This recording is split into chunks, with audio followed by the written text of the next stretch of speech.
Olá, tudo bem com vocês? Muito bem-vindo ao meu canal e meu muito obrigado, que Deus vos abençoe em nome de Jesus por estar aqui mais uma vez assistindo, ok? Então, para você que crê em Deus, para você que não crê em Deus, muito bem-vindo ao meu canal. Gente, eu vou falar hoje a respeito da volta de Cristo. É um tema muito debatido aí entre os teólogos gostam muito de debater e nós vamos refletir um pouco neste tema, ok? Gente, antes de nós iniciarmos a nossa reflexão, eu queria deixar uma pergunta aí para você ir refletindo. Haverá um fim do mundo? Sim? Não? O que você acha? Gente, o que você precisa entender?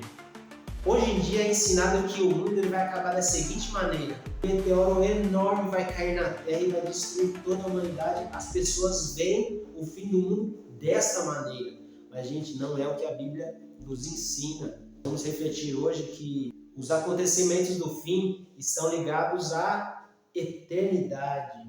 Pois é. Então haverá o fim do mundo? Sim, mas não como se ensina nos dias de hoje, gente, tá? E como será isso?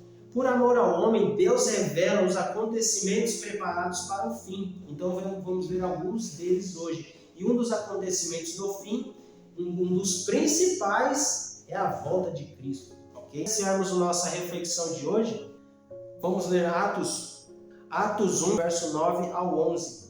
E quando dizia isto, vendo eles, foi levado às alturas, e uma nuvem o recebeu, ocultando a seus olhos. Estando com os olhos fitos no céu, enquanto ele subia, eis que junto dele se puseram dois varões vestidos de branco, os quais lhe disseram: varões galileus, por que estáis olhando para o céu?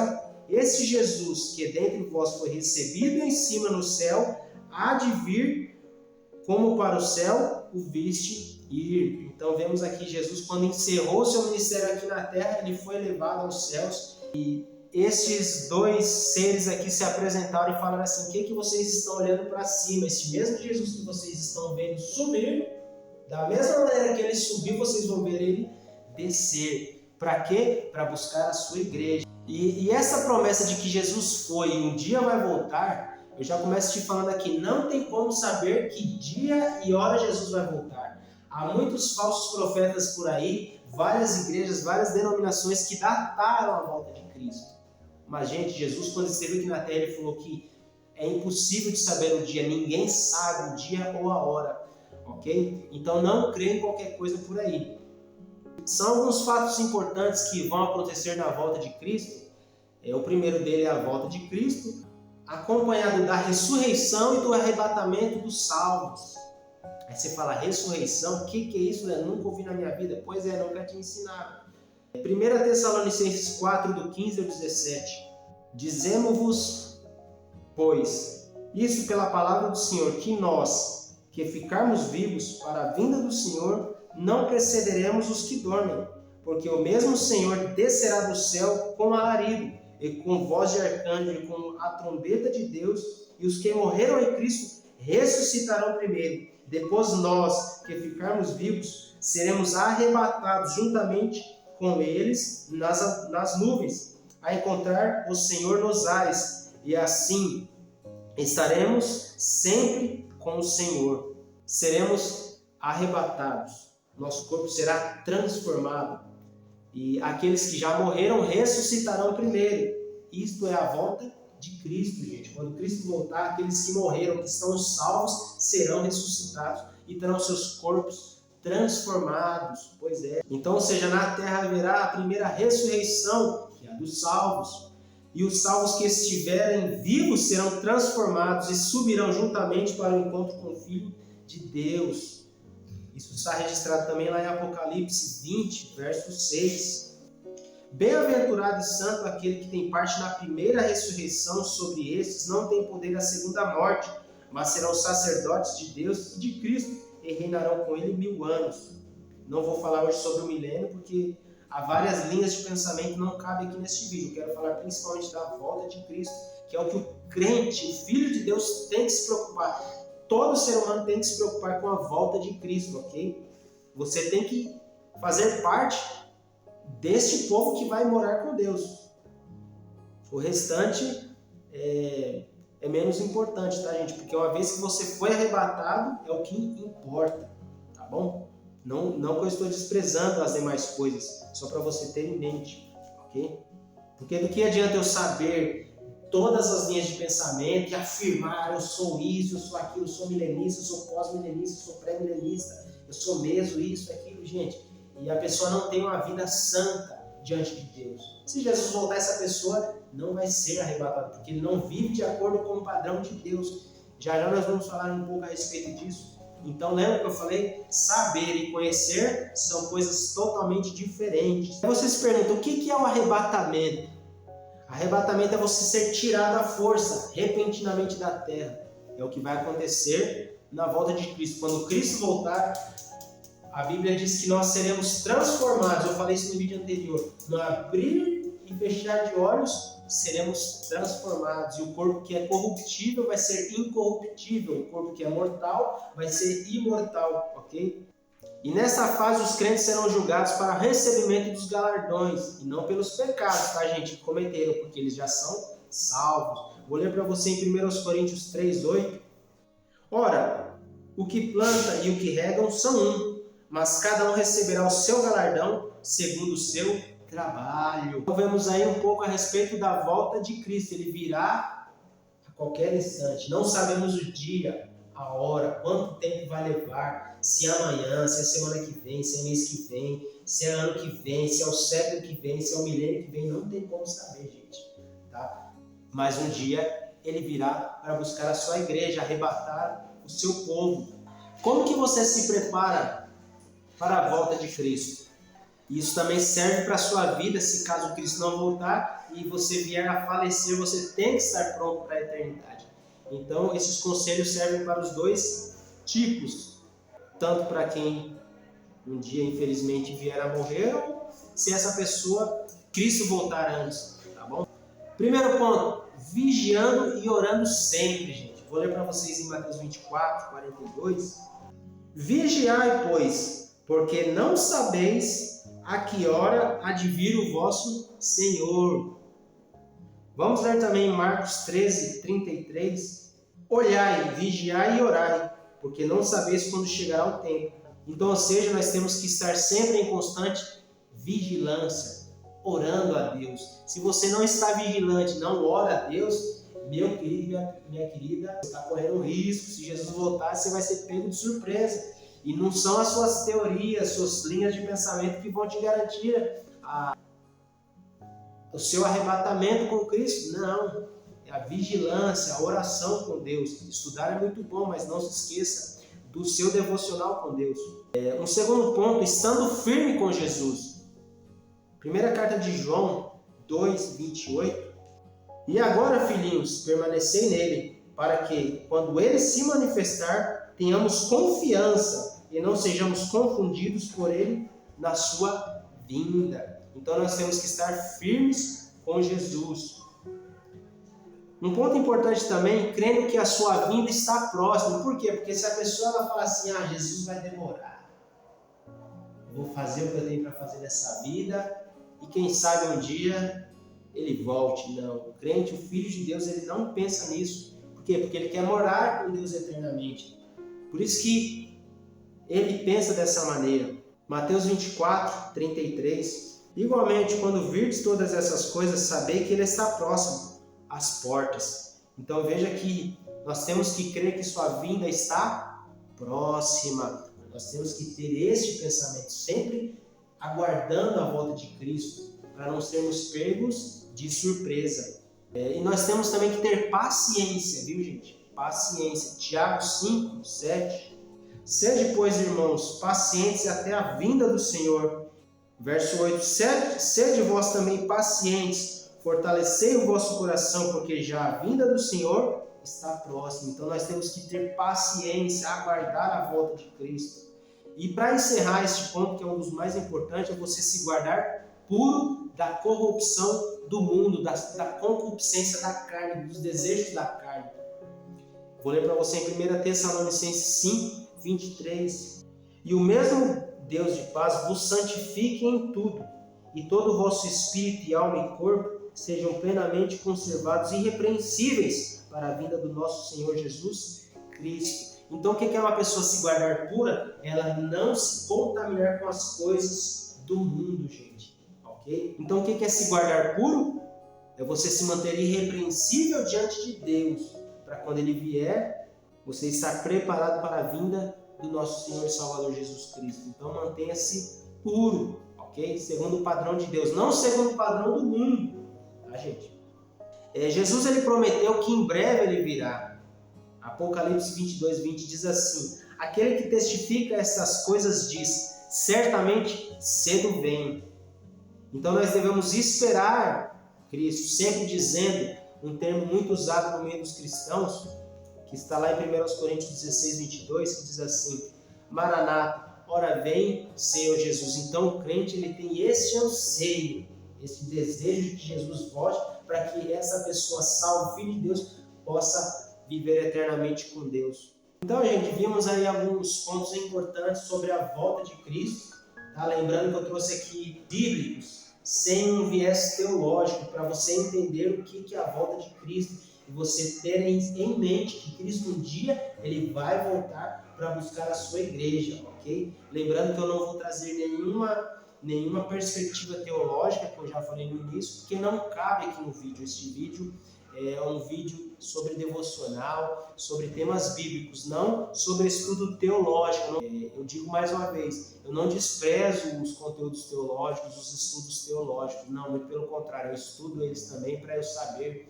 o que acontece aí no mundo da teologia, mas o que de fato que vai transformar a sua vida não é a teologia, mas sim a palavra de Deus. Por quê? Porque se você fica muito apegado à teologia, você se esquece da Bíblia, tá? Este é um cuidado que todo crente ele deve tomar, que toda pessoa também que não crê em Deus tem que tomar, tá bom?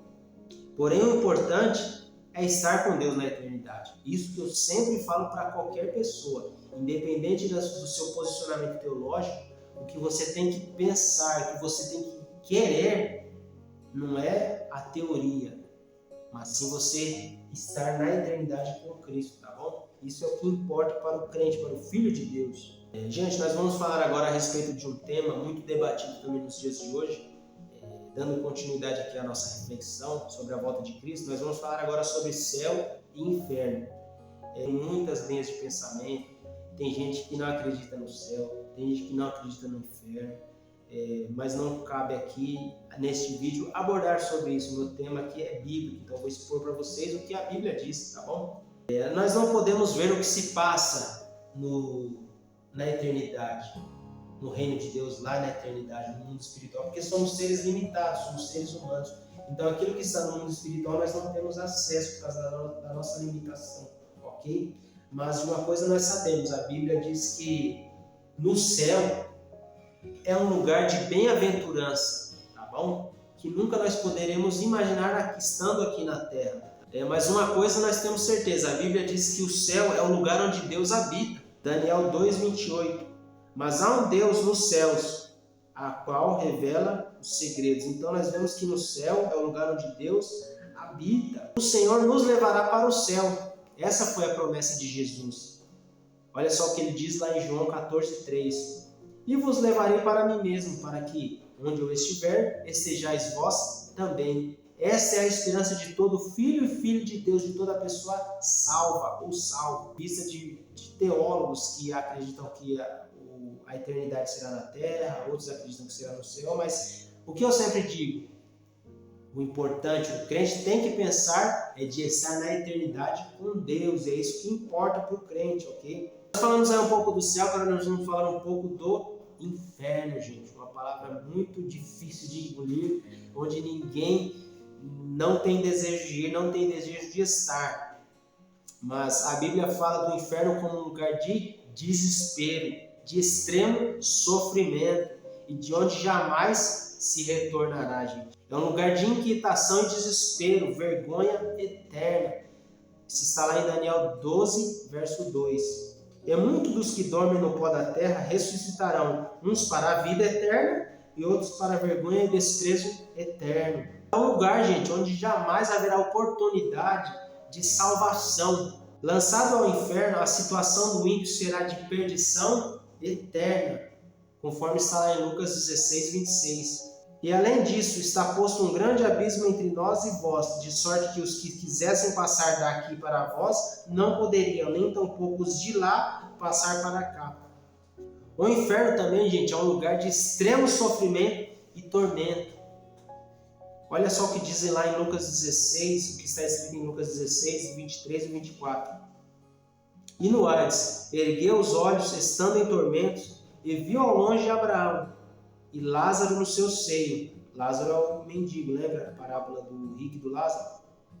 E clamando disse, aqui é o rico lá no inferno clamando, Pai Abraão, tem misericórdia de mim, e manda que Lázaro, que está aí no céu, que molhe na água a ponta do seu dedo e me refresque a língua, porque estou atormentado nesta chama. Então veja o sofrimento que é o inferno. É um lugar, gente, de separação total de Deus.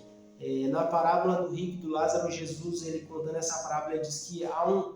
Olha só, vou ler para vocês, Lucas 16, 26. Está posto um grande abismo entre nós e vós, de sorte que os que quisessem passar daqui do céu para vós que estão no inferno não poderiam, nem tampouco os que estão no inferno passarem para o céu.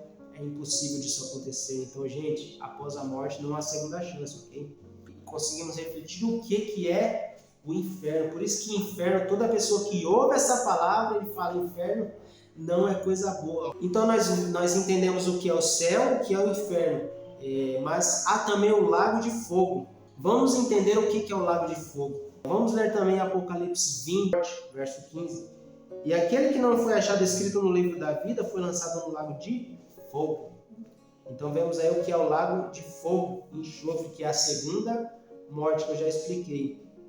Então, gente, o lago de fogo será um lugar de sofrimento eterno para os que forem condenados por não estarem escritos no livro da vida. Ou seja, aqui na vida, enquanto estavam vivos nessa terra, eles rejeitaram a Jesus como o único, exclusivo e eterno Salvador. E nessa vida eles desprezaram a palavra de Deus, desprezaram fazer a vontade de Deus e fizeram as suas próprias vontades. Então, essas pessoas que não têm essa aliança com Deus, o seu nome não está escrito no livro da vida. Você partir dessa terra, você morrer, e um dia que você for se encontrar com o Criador, que é Deus, e seu nome não vai estar escrito no livro da vida, meu amigo, minha amiga, não haverá choro, não haverá clamor, não vai ter como você querer pagar, não vai ter como você implorar por uma segunda chance, porque a chance você está tendo agora. Eu estou sendo aqui usado por Deus para dizer a você, aceite a Jesus enquanto você está vivo. Não deixe para a última hora, porque nós não sabemos o dia da nossa morte. Então lá neste lugar, que é o lago de fogo e enxofre, serão lançados à morte, o inferno, a besta, o diabo e todos os que não aceitaram a Jesus como Salvador da sua alma. Nós vimos aí, há uma chance só, você não pode desperdiçar. E essa chance, você toma posse dessa chance em vida. Após a morte não há segunda chance. Não acredite nessa linha de pensamento. Não acredite, gente. Você tem que acreditar que está escrito na palavra de Deus. Se você acredita que pode levar a vida que você está levando, não crendo em Deus, desprezando a Deus, desprezando a sua palavra, desprezando os seus profetas de Deus, eu te convido a refletir, a repensar. Então veja que não é algo fácil, não é algo confortável de se ouvir. Então, diante de tudo que eu te falei, você ainda vai continuar acreditando que há purgatório, que há sono da alma, que o ímpio ele vai ser extinguido, aniquilado. Você ainda acredita que quando a pessoa morre a alma dorme? Não, gente, não é bem assim. Isso é muito confortável de se viver, de se crer, mas quando você vai para a palavra de Deus, conforme eu te ensinei, é desafiador. Faz nós termos uma reflexão de como está a nossa vida diante de Deus. Uma pergunta que eu faço para finalizar: você quer passar a eternidade com Deus? Ou você quer passar a eternidade longe de Deus, que é o inferno? Todo mundo vai escolher a bênção, mas se Jesus voltar agora, você está preparado, você está pronto? Talvez você ainda não tomou uma atitude na sua vida de de ser um filho de Deus, de fazer a vontade de Deus. Então hoje é um dia de você refletir. Então reflita sobre os seus conceitos, sobre o seu estilo de vida, independente da sua fé, se você crê em Deus ou não. Mas reflita aí na vida que você tem levado. Talvez você está vivendo uma vida longe de Deus. Você não crê, você despreza as coisas de Deus, você não acredita na palavra de Deus. Então isso é uma prova de que quando você estiver diante de Deus e seu nome não estiver escrito no livro da vida, meu amigo, minha amiga, não vai ter segunda chance. A chance você teve aqui na terra, enquanto você está vivo. Então, se você não crê, reflita. Comece a partir de hoje a refletir para onde eu vou. O meu sentido de viver, será que é nascer, crescer, conquistar, construir, acumular? E quando eu vier morrer, para onde vai minha alma? É nisso que você tem que pensar. Mais uma vez, se esse vídeo ele impactou sua vida, se inscreva no nosso canal. Se você gostou desse vídeo, já dê o seu like aí, ok? E se esse vídeo, se você conhece alguém que você sabe que ela precisa ouvir essa palavra, compartilhe, porque você está demonstrando que você ama essa pessoa, que você quer ver o bem dela. Tchau, gente. Fique com Deus. Não me abandone. Deixe o seu like, se inscreva, compartilhe, que você vai estar ajudando este canal a chegar naqueles que mais precisam, tá bom, gente? Mais uma vez, tchau, tchau. Muito obrigado. E eu te abençoe em nome do Senhor Jesus, para a glória de Deus. Tchau, gente.